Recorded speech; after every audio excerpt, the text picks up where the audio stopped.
So the Smashing Pumpkins have a new song out called Beguiled, and it doesn't suck. Hi, my name's Josh. This channel is called Dancing with Ghosts, and occasionally I will do song reviews, and that's what I'm doing for this video. And in celebration of a new Pumpkin song and triple album coming out, I have this awesome Billy Corgan patron saint candle here that will be residing on this desk for this song review that my brother got me for my birthday, so thank you for that. That was a fantastic gift. But yeah, the Pumpkins have a triple album coming out that's going to be released in 3 parts. The album is called Autumn. It's spelled like Adam, but it's pronounced Autumn. And yeah, they're doing the 3 album thing that's all part of one kind of thing, kind of like Green Day did with Uno, Dos, Tres, or whatever. And Act 1 is scheduled to drop on November 15th of this year. And then Act 2 is scheduled for January 31st, 2023, and then Act 3 is scheduled for April 23rd, 2023. On top of that, they're releasing a physical box set consisting of all 33 songs, along with a group of 10 additional exclusive songs. So, and that's scheduled to be released on April 23rd. Now, I haven't been very kind to the Pumpkins with their last few albums. I really didn't like Allergies to a whatever the hell, Moments to an Allergy. I didn't like Oceania all that much. If there was one step below the word grow on me, that's the word I would use. And then Seer, I did a whole ass review on that double album, and I didn't really like that album either. I thought there was, again, and this happens all the time, if they had just taken the double album and made it a single album, I think it would have been a really solid, Smashing Pumpkins record, despite the really bad mixing and Billy Corgan's voice being way higher than everything else. But nonetheless, that takes us to the newest song that was released a couple days ago called Beguiled. And the funny thing about this single that they released, this isn't going to be on Act 1 that's coming out in November. This is going to be on Act 2, according to Wikipedia here, which doesn't come out until January 23rd. So I thought that, why would you do that? Why wouldn't you release a single off your first record that's coming out most recently? But I saw the music video for it, and I gotta say, as soon as the song kicks in with that guitar riff, that dun dun dun dun dun dun dun dun,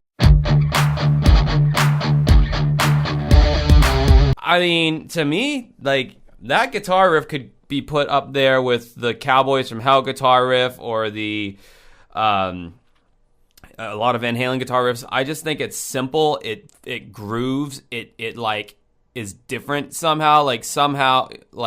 No one's thought of such a simple yet catchy guitar riff. And it's this is what I'm talking about with the band. This is what they've been lacking for so long, is heaviness, but melodic and catchy. They've just been doing a lot of bland-ass music lately, and this song, man, if this is an indicator of what's to come, I'm almost looking forward to it. There's one huge problem with the song that I'll get to at the end, because, that's what you do when you bait people into watching your video longer. So I'm loving the electronic hand claps and kick drum pattern at the beginning, and going along with this heavy guitar, and then 30 seconds in, the real drums and bass guitar kick in, and the riff gets even heavier and even more catchy. There's some nice guitar harmonies in this song, more towards the chorus area, nice and heavy. I love the various sampling and ear candy that they put into the song that's buried in the mix. This is definitely a headphones song. You definitely will hear a lot more of the greatness of the production if you listen to this song with headphones. I mean, I think a lot of thought and planning went into this song to make it stand out. I feel like that's something that Billy hasn't really been doing lately with a lot of the stuff that he did on Seer, or the stuff that those lackluster ass comic kind of animations that he had to accompany the songs from Seer. Those looked like garbage. Those looked like 1970s cheap science fiction, and it just felt like there was an overall kind of lack of quality control. He was just kind of putting everything out, and was releasing singles that really weren't doing anything for me whatsoever. But this song was like, it's like, okay, we're starting new, we're starting over, and this song rocks. And they even brought back Katie Cole and Sarah Swan, but they're much more in the background of the mix vocally, which is fine with me. They're not really in the band, so whatever. A lot of whammy pedal use for the guitar solos. They're all pitched up really high, so they have this ethereal synthesizer-like quality. But then we get to the kind of the glaring problem with this song is Billy Corgan's vocals. This song had a lot of potential to like have some really cool vocals over the top of it.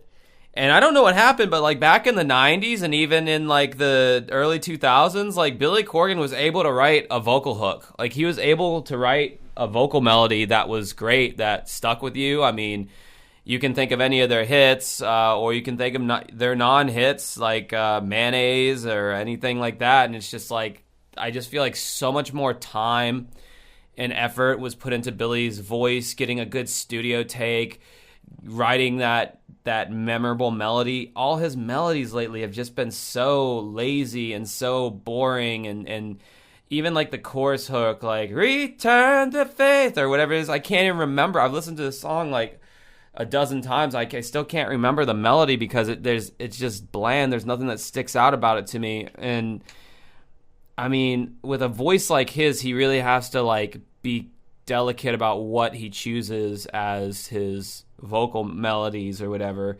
And I feel like the melodies he's been choosing lately have not been flattering to his voice at all. Return to faith.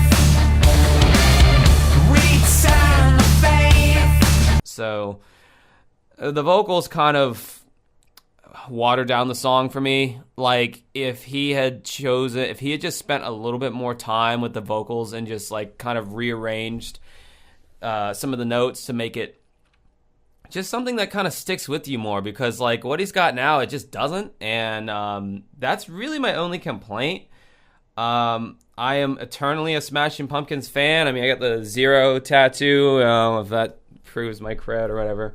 I'm eternally like hopeful that they will put out something good. I believe in Billy Corgan. I think he's a great artist. I like his music a lot, obviously. And they're going on tour this currently, and I wish I could see him. I don't know if I'm gonna be able to catch him though in Tampa. But anyway, looking forward to the album and all that. And let me know what you think about the Beguiled by Smashing Pumpkins and what your thoughts were on the vocals and anything else. And I think that's about it for this one. It's going to be a short little video here. But I did a whole tier ranking video of all the Smashing Pumpkins albums. If that's should be popping up next to me at some point now, you should totally check that out. And I feel like I did a pretty good job on that. And I think I have some other Pumpkins related content in my history there. So till next time, have a great rest of your night.